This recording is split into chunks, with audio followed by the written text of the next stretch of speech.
Welcome to the final installment of this presentation series as a part of the Clemson Basketball Virtual Strength and Conditioning Internship. This presentation is going to cover health and safety considerations for coaches post-COVID-19. Presented by Juan Aquino, Jake Brecker, Noah Hendrickson, Paul Coyer, Michael Midlow, Tessa Pierce, and Kyle Whitman. We're going to be talking about the return to training process and what we as strength and conditioning coaches can do to ensure the health and safety of our athletes when returning back to training after COVID-19. So I think it's an important consideration to note that as strength and conditioning coaches, our first rule is to simply do no harm. As much as we want to improve our athletes' ability in strength exercises or help them jump higher or help them sprint faster, all of these abilities are going to be dependent on a healthy athlete first and foremost. So when we come back from COVID-19 and we get back into training, we do want to make sure that health is always in the back of our mind. Throughout this presentation, we're primarily focusing on three conditions. Those conditions are sudden cardiac death, exertional heat illness, and exertional rhabdomyolysis. Starting off with sudden cardiac death, it's the leading medical cause of death in collegiate athletes, and it's interesting because 60 to 80% of these deaths actually occur during or as a result of conditioning sessions. So it's definitely something that we want to keep in the back of our head as we're programming and even executing any conditioning or field work.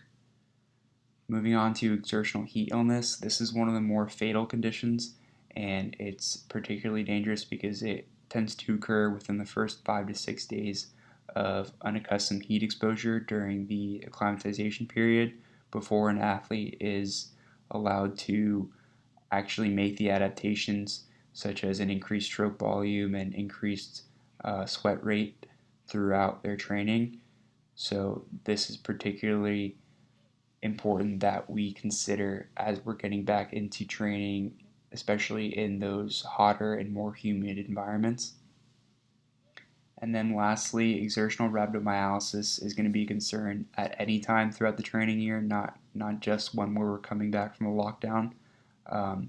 This usually tends to happen when athletes are exposed to a novel training stimulus after a period of detraining. So one thing that might happen after COVID is that a lot of coaches will want to maybe take their training outside or have their athletes do high volume body weight exercises because the intensities are relatively low.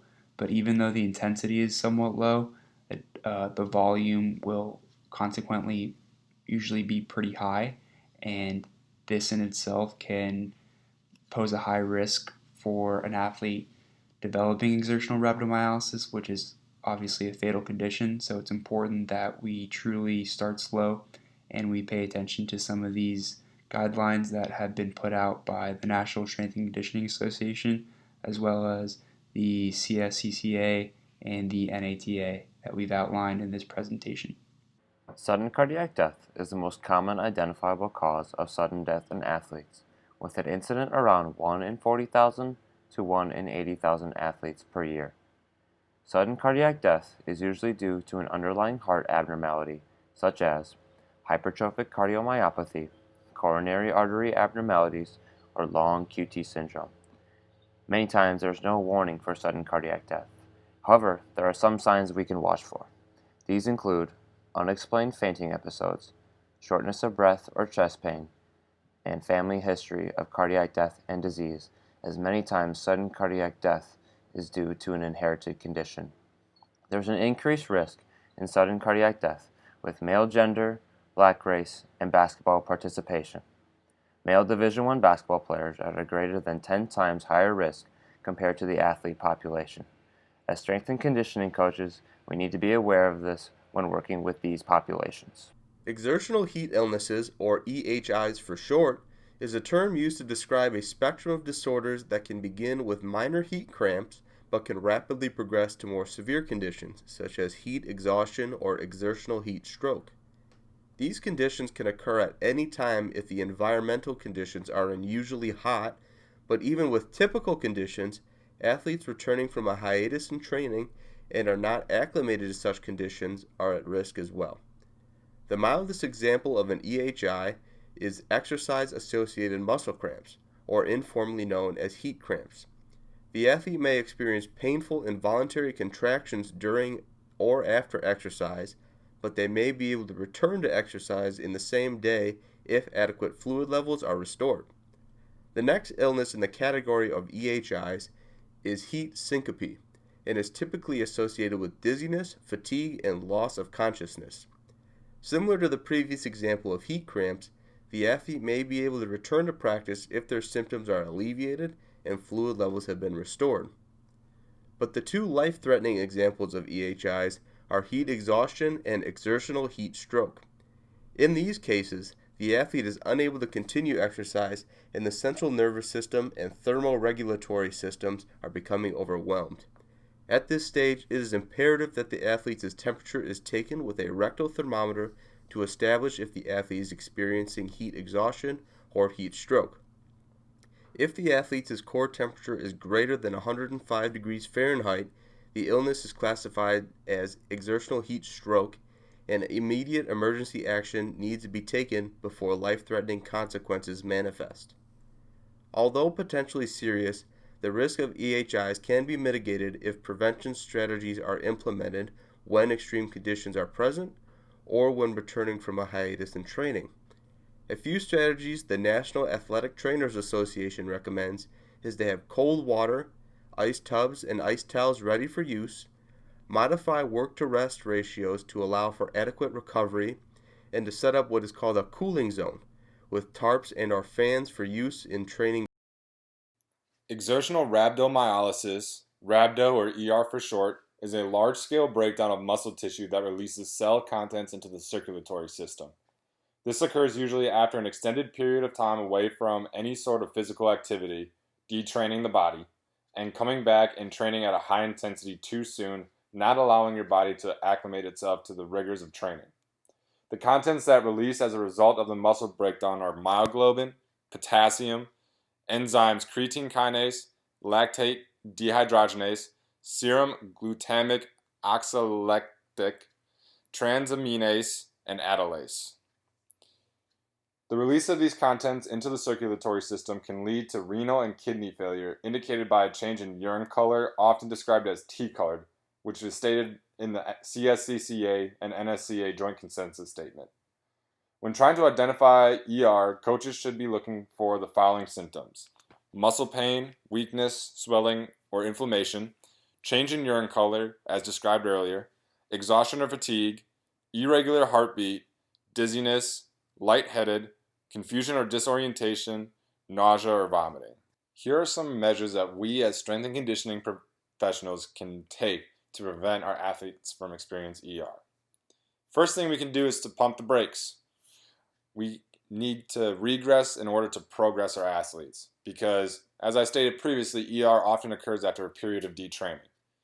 We need to let the athletes get their feet under them and experience what it's like to train again and have their body acclimate to the rigors of training.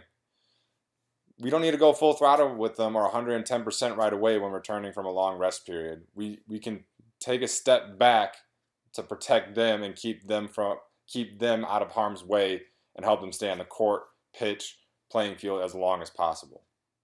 Second thing that we can do is know our environment. Again, ER often occurs in areas, in outdoor environments where it's very hot and humid, or indoor environments where there might not be a great climate control. And so we got to be aware of that and make sure that the AC is on or the room temperature is set to a comfortable training temperature. Again, second, hydration is essential. We got to make sure that our athletes know the importance of hydrating and staying hydrated before each and every lift or even before an on-court or on the field practice. And then what information does your athlete's fitness screen present? We need to understand what our athlete is experiencing and what health issues or health risks that they present, because often athletes research shows that athletes that carry the sickle cell trait experience ER more oftentimes than not than with athletes that don't experience that. And then how's the training you're doing actually getting the athlete better? We got to make sure that we're sticking to our core principles and making sure that we're actually getting the athlete better instead of just providing mental toughness, which leads into my next point. Your athletes can't be mentally tough if they are on the sidelines. We try to train athletes with this mental toughness idea, our ideal, and if we are pushing them to their limits after an extended period of time off, we're going to hurt them more than we're going to help them. And we can't use the "oh, you're not mentally tough" aspect or saying on them, because in fact it's our fault that we are not helping them out in the right manner. Hydration will be crucial for coaches in post-COVID sessions. Hydration is an easier aspect that is controllable and very manageable. Hydration has two sides: dehydration, which is a lack of necessary fluid consumption, and hyperhydration, which is an excessive fluid consumption. For dehydration, even a loss of 2% of the body mass from fluids can lead to a decrease in performance, and above 2% can be harmful for the athlete. Hyperhydration is more rare, but can lead to a feeling of bloatedness and a decrease in performance. In more serious cases, overhydration can lead to hyponatremia, which dilutes the blood sodium levels to dangerously low levels and can lead to a loss of consciousness, vomiting, and other serious health risks.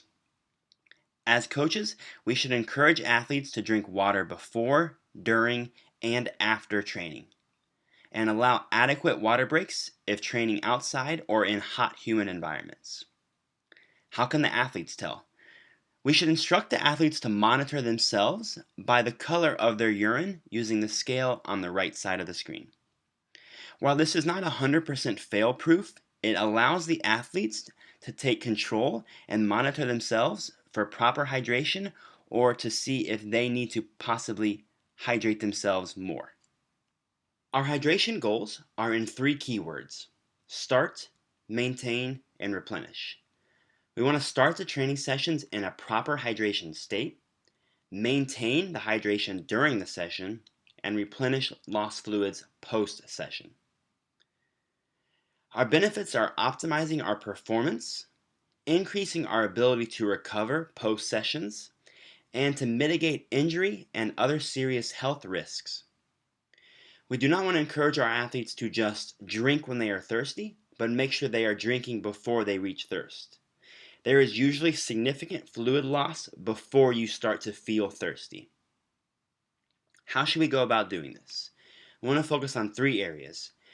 Before exertion, 2 to 3 hours before, 16 ounces or about 1 water bottle. 15 minutes before, 8 ounces. So it is not simply just right before a training session. This needs to be hours and even in the evening before a morning training session for proper hydration. During our sessions or our exertion, 4 fluid ounces every 15 to 20 minutes. Athletes can think of that as 2 to 3 large gulps. And after exertion or post-session, 16 to 20 ounces of fluid for every pound loss. That would be 1 to 1.5 water bottles per pound lost. An easy way to do this is have the athletes weigh in before the session and weigh out after the session to get the weight lost, and then do the 16 to 20 ounces of fluid per pound lost. As we return from COVID-19, we want our athletes to return safely. Not quickly, but safely. Here are a few guidelines that our team of strength coaches has come up with to assist all strength coaches, sport coaches, athletic directors, and teams in the return to play and training. Number 1, ease back into training. Say, for example, that you have a dusty sports car in the garage and you want to take it out and get it on the road. We would not immediately take the sports car, get it onto a track and up to 100 miles per hour. First, we need to do a tune-up and make sure that everything is in proper working order. Same goes for our athletes. If our athletes are Ferraris, we do them no good to get them out on the track with flat tires and bad shocks. This will ruin the car and therefore send it back to the garage. We do not want our athletes on the sidelines. Number 2, save mental toughness training for another time. With COVID-19, athletes already have a load of stress on their plate that is not normal. Outside stressors can be financial, emotional, or physical, and as coaches, we do not need to add to this stress. If anything, we need to do more to address the mental needs of our athletes. Just sitting down and having a conversation can go a long way. Number 3, every program is in the same position. There's no need to rush back into training in order to make up for lost time. Every team, every program, every school is in the same position. We are strength coaches, and our number one priority is to return athletes safely. The number one rule that we have, in general, is to do no harm. Other COVID-19 safety considerations. All training groups should adhere to CDC social gathering and distance guidelines. Coaches should schedule mid- and post-workout cleaning times. For example, leaving 10 to 15 minutes between groups to sanitize and wipe down pieces of equipment, as well as providing cleaning supplies for athletes as well as coaches and staff. We can also limit group sizes so that social distancing can occur while training. Cleaning and sanitizing procedures should be extended to restrooms, locker rooms, carpets and flooring, exercise mats, water fountains, nutrition stations, and any other commonly shared pieces of equipment, such as med balls, dumbbells, kettlebells, bars, and plates. Essentially, anything that can be touched should be wiped. Hand sanitizing stations should also be in place for use before entering and upon exiting the weight room. Coaches and athletes should wear face masks while training if social distancing is not possible. And remember, if we do it right now, we will not have to do it forever. These are our references. Thank you for joining us for this presentation.